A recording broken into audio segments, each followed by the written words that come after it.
My name is Tom Keefe. I'm an assistant professor of humanities at the Rocky Mountain College of Art and Design. Today's lecture is on Gregory Stanton's stages of genocide and whether they apply to the Native American experience. The question I have is, how does this become this? The first stage of genocide is classification. When we look at American history and the Native American experience, it's clear that Native Americans were classified, legally classified in the Constitution itself. The Constitution, in the Commerce Clause, differentiates between nation-states, states, and the Native Americans, therefore saying that they are neither foreign countries nor are they domestic equal states. Furthermore, later in one of his decisions, Chief Justice John Marshall ruled that Native Americans and their tribal governments were like wards to a guardian. So clearly, stage one classification has been met. The second stage of genocide is symbolization. Symbolization might be visual, or it might be words, and how language is used to dehumanize and denigrate people. Here in the United States, we have a national Native American glossary, it seems to me. Idiomatic expressions like Mohawk, ticket scalping, Indian giver, and so forth. We have terms to dehumanize individuals and people, savages, redskins, squaw, as well as other more pejorative and dangerous words and languages, as well as other terms for people and individuals that dehumanize, denigrate people, calling Native Americans savages, redskins, squaws, warriors, to assume that Native American women are sexual objects and that Native American men are merely warriors prone to being violent. The third stage is discrimination. Not all discrimination leads to genocide. However, according to Gregory Stanton and these stages that he put forth to better understand the concept of genocide, again, I'd point back to the Constitution of the United States and the decisions by the Supreme Court of the United States. Legal discrimination, legal separation of people from other people.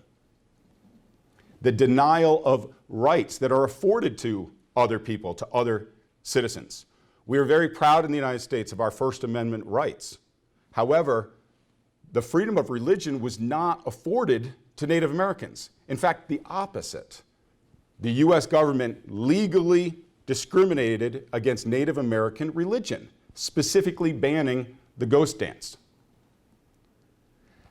And in 1924, let me check that. It was not until 1924 that Native Americans were afforded affirmative citizenship. What I mean by that is that prior to 1924, yes, there were Native Americans who were U.S. citizens, but it was not assumed that all Native Americans were U.S. citizens.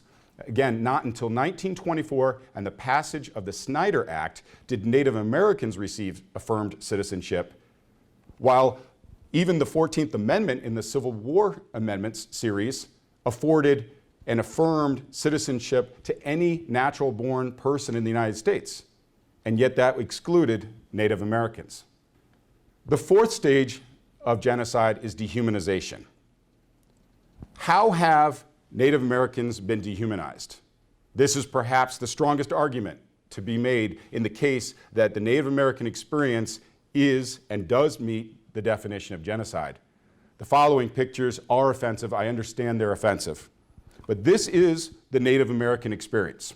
There seems to be a double standard for offensive pictures that portray Native Americans versus other populations within the United States. It seems to me that we would be horrified if any of these pictures or nicknames were used to describe sports franchises in the United States. These are offensive.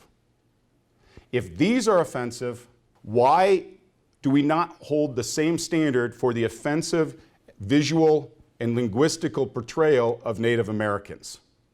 I said earlier, it seems to me we have an over-sexualized, hyper-sexualized view of Native American women. Just look at the aisles of costumes towards Halloween season. Look at sports mascots. Look at how men are portrayed, always as violent. The appropriation and the misappropriation of tribal clothing, terminology, weapons, headdresses, habitats, modes of transportation. The argument has always been made that somehow these sports mascots and franchises are honoring Native Americans. It does not seem to be honoring when you have language that dehumanizes, as well as adjectives that hyper describe women as sexual and men as violent. The NCAA, of course, years ago, banned 14 teams because of the usage of violent and implied violence in their names. The Fighting Illini, the Fighting Sioux, etc. In the United States, thankfully, we've gotten to the point where we understand it is inappropriate to use the N-word in any level of public discourse. I don't understand, and it seems a double standard to me, that the R word is used with such ease in our culture at the same time that the N word, thankfully, has become taboo. In fact, some Native American journalists and historians have suggested that rhetorically it seems strange that somehow non-Native Americans objectively feel comfortable with treating Native Americans different than any other subpopulation of Americans. It does not seem like honoring when you're stereotyping. The fifth stage of genocide is known as the organizational stage of genocide. When we discuss organization, what we're talking about is non-state actors. And the idea that somehow European Americans felt comfortable committing acts of violence against Native Americans without fear of legal consequence. That's the important point here, that people acted violently towards Native Americans knowing that they would not be held to those crimes. Think of it conversely. If Native Americans had attacked European Americans, would they have been immune to prosecution? The next several slides are just a list of some of the massacres perpetuated by European Americans against Native Americans. And all of these are ununiformed. The Great Swamp Massacre in Rhode Island, the Colorado River Massacre, just to name some of the particularly gruesome ones. And I think most of us here in Colorado are aware of the Sand Creek Massacre and finally the Wounded Knee Massacre. These are all massacres perpetuated against Native Americans without fear of recrimination. In stage 6, polarization, what we see is the usage of language to divide populations. In this country, we seem to have an unequal, non-holistic view of some of our founding fathers. Our founding fathers have been put on a pedestal, rightfully so for what they have done well, but I'm not sure that most people in their educational careers learn some of these other quotes by our founding fathers. George Washington, who said, "Indians and wolves are both beasts of prey, though they differ in shape." Thomas Jefferson said, "If we ever are constrained to lift the hatchet against any tribe, we will never lay it down till that tribe is exterminated." That's the third and previously the first president of the United States talking about dehumanization and murder of Native American populations. The media, a powerful tool historically as well as currently. The Rocky Mountain News, which advocated the extermination of, quote, the dissolute, vagabondish, brutal, and ungrateful race. Legal polarization, the Racial Integrity Act of 1924, which prohibited, yes, it prohibited relationships between European Americans and Sub-Saharan African Americans, but it was also used to prevent interracial marriages between Native Americans and European Americans as well. And the fact that Native Americans were taken from their families, sent to these Indian boarding schools, And even as recently as 2013, and let me be clear, I understand that the intent of the Supreme Court in 2013, but what other population of Americans would be given legal status to object to adoption? In 2013, adoptive couple versus baby girl, that's a case in which a woman gave up parental rights to her child. The baby was put up for adoption, and because the father was an enrolled member of the Cherokee Nation, the baby was taken away from its adoptive parents and returned to the tribe. Again, I understand the intent of that decision, but would that decision be made in reference to any other subcultural, subnational, subracial, or subethnic group? I don't think so. This is polarization. The Daily Republican in Winona, Minnesota, which advertised the reward had increased to $200 for the turning in of dead Indians. The Atchison Daily Champion in Kansas, which talked about, quote, hunt for redskins with a view of obtaining their scalps for $250. The usage of media, legislation, and other forms of political rhetoric to divide people is an example of the stage of polarization. Frank Baum, the beloved author of The Wizard of Oz, before becoming a celebrated author, had been an editor of a Midwestern newspaper in which he wrote, quote, better that they die than live the miserable wretches that they are. The Wizard of Oz is talking about the death of Native Americans and presuming that they are miserable wretches because they're Native American. This is polarizing language used to dehumanize and discriminate. We know that hate speech is illegal. It's been so ruled in 2003 in the famous case Black versus Virginia. However, again, hate speech has been used against Native Americans for decades and even centuries. Another quote from the Rocky Mountain News from August 10th, 1864, quote, a few months of active extermination against the Red Devils will bring quiet and nothing else will. Nothing else will but the murder of Native Americans. In stage 7, we enter the preparation phase of genocide. In this stage, non-state actors and increasingly state actors act out violently. Already I showed you the list of massacres, but at this stage, the preparation stage, we are getting closer to the extermination stage of genocide. Here in Colorado, the Sand Creek Massacre, orchestrated by the Reverend John Chivington, who used to say, nits make lice. That is, in order to get rid of Native Americans, you have to get rid of Native American children. And so he did, and so he tried, and so he was successful down southeast at the Sand Creek Massacre. General Philip Sheridan is the celebrated hero of the Civil War, who in his lifetime was the highest-ranking military officer in the United States. He said that the only good Indian was a dead Indian.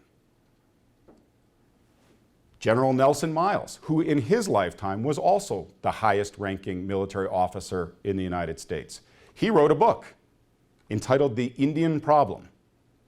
My point is if military and political and media leaders are saying these things, what is that doing to the civilian population who are hearing these things? Richard Henry Pratt, the father of the Indian boarding schools, who said that we need to kill the Indian in him in order to save the man. And these Indian boarding schools, what did they do? It was forced assimilation. Forced assimilation. The famous biography of Dr. Charles Eastman, his hair was forcibly cut. He was forced to wear Western clothing. He was punished for speaking his indigenous family language. He was forced to convert to Christianity, and he was forced to do industrial work while at the Indian boarding schools. And his case, of course, is not unique. This was done to hundreds and thousands of Native Americans, usually Native American males, boys, the children of tribal leaders, essentially a form of hostage taking, that the children of the tribal leaders were taken. We know that the Nazis cut the beards of Jewish men. The Indian boarding schools cut the hair of Native boys and men. The Nazis forced the Roma to wear Western clothing, just as the Indian boarding schools forced Native children to wear Western clothing. In Turkey, they banned the Armenian language, and here in the United States, essentially the Native American languages were banned. Certainly in the Indian boarding schools they were. In Cambodia, the Khmer Rouge forcibly converted people to atheism. And in the United States, in the Indian boarding schools and on the reservations, Native Americans were forced to adopt Christianity. And as we all know, the Nazis had work camps and death camps. And here in the United States, we had industrial schools with forced labor, uncompensated labor. And these are decades after slavery was banned in the United States. In fact, if you look at the Indian boarding schools, what you'll notice is that the Indian boarding schools are primarily outside of tribal lands. What is the purpose of removing the children of tribal leaders from their families and transporting them outside of tribal territories?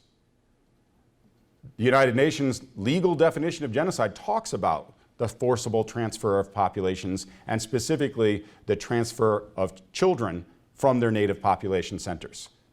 Take a look at this map. These Native American Indian boarding schools are outside of the unorganized territories of the United States. This is forcible transfer of populations outside of indigenous areas, which is a form of genocide under the United Nations legal definition. Stage 8. Persecution. The reservation system itself, the seizure of Native American property, the forced transfer to reservations, which interestingly enough used to be administered underneath the Department of War before being transferred to the Department of Interior. The forced sale of Native American property under the Dawes Act. In stage 8, we also have a corollary here where the intellectual class, the leadership, is removed in preparation for genocide.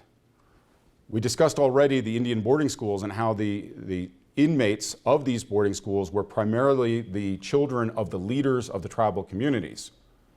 We've talked about the forcible transfer of these children to the schools, which were outside of the tribal territories, outside of the unorganized territories of the United States. But we also have this shell game of taking Lakota people and imprisoning them in Florida, taking Seminole leaders from Florida and imprisoning them in South Carolina, taking Native Americans from Texas and imprisoning them in Alabama and Florida. This shuffling of people around in order to prevent contact between leaders and their people. And finally, stage 9, extermination. Early in our history of America, before the establishment even of the United States government, the Pequot War, where Native Americans were militarily defeated and enslaved and deported to Bermuda. The well-known Cherokee Trail of Tears, but there are other trails of tears. The 5 so-called civilized nations, all deported out of the Southeast and forced across the Mississippi, all meeting the UN definition of genocide. The Mankato hangings, the largest mass execution in American history, so recently that we have photographs of it, including the execution of Little Six and Medicine Bottle. The Indian Wars. Earlier we talked about non-state actors perpetuating massacres against Native Americans. What about the massacres by uniformed US soldiers? Page after page of battles. Battles if the violence was being perpetuated by the European Americans, massacres if they're being perpetuated by the Native Americans. I think we need to just check the language there that's being used to discriminate against Native Americans in and of itself. From 1823 to 1918, my grandfather was alive in 1918. Centuries of violence, and just recently. So again, I ask you, These acts of violence, are they offense? Are they defense? Most of them occurred within the unorganized territories. Take a look at this map. We have the unorganized territories, and in this map, we have identifications of where the massacres and battles occurred. It's not a coincidence. These battles and massacres were perpetuated in Native American lands in order to eliminate Native Americans. It was not necessity, it was aggression. And finally, stage 10, the denial. How many of us were taught that the Native American experience was genocide? How many of us grew up playing cowboys and Indians? Would we tolerate playing a game called Germans and Jews? Would we tolerate playing a game called Turks and Armenians or Hutus and Tutsis? And yet, many of us grew up playing cowboys and Indians. There's an acceptance of the violence, an acceptance of the genocide. And in fact, in these games of cowboys and Indians, there's cultural appropriation and misappropriation. The combination of Northwest Pacific Native American totem poles, at the same time that we have Plains tribal clothing and settlers working westward across those plains. This insensitivity is part of the denial of the genocide that occurred. Denial is a perpetuation of selective history, ignoring the human faces of the Trail of Tears, ignoring the language of genocide by the founding fathers who called Indians and wolves both beasts of prey. The founding fathers who said that if we ever raise the hatchet, we shall never lay it down until we exterminate. History is about which story we tell, and my argument would be that we've chosen to tell an incomplete story. Denial is not just the inability to apologize or admit to a wrong, it's the manipulation of history. Former U.S. Senator Sam Brownback of Kansas suggested that the United States should have a formal document in which, quote, we thanked Native Americans for the assistance provided by Native Americans, and yet also take accountability for the killing of Indian women and children, the Trail of Tears, the Long Walk, the Sand Creek Massacre, Wounded Knee, the theft of tribal lands and resources, the breaking of treaties, and the removal of Indian children to boarding schools. This is what Sam Brownback apologized. He proposed it. It was rejected. He proposed it. It was rejected. He proposed it. Interestingly enough, he finally got it into legislation by inserting it into a defense spending bill. However, the language was changed, and the final resolution carried none of the specifics, but did apologize on behalf of the United States to all Native peoples for the many instances of violence, maltreatment, and neglect of Native peoples by citizens of the United States, and urges the United States President to acknowledge the wrongs of the United States against Indian tribes in the history of the United States in order to bring healing to this land. That's the final apology. No public signing ceremony, no Oval Office address, but at least there is and has been now an apology. Now, having said that, there are counter-arguments to my presentation. First of all, when we look at other famous genocides, there's usually a single person or persons that are held responsible. Omar al-Bashir in Sudan, Hitler and Himmler in Germany, leader number one in Cambodia, etc., etc. There is not a single person who perpetuated the Native American genocide.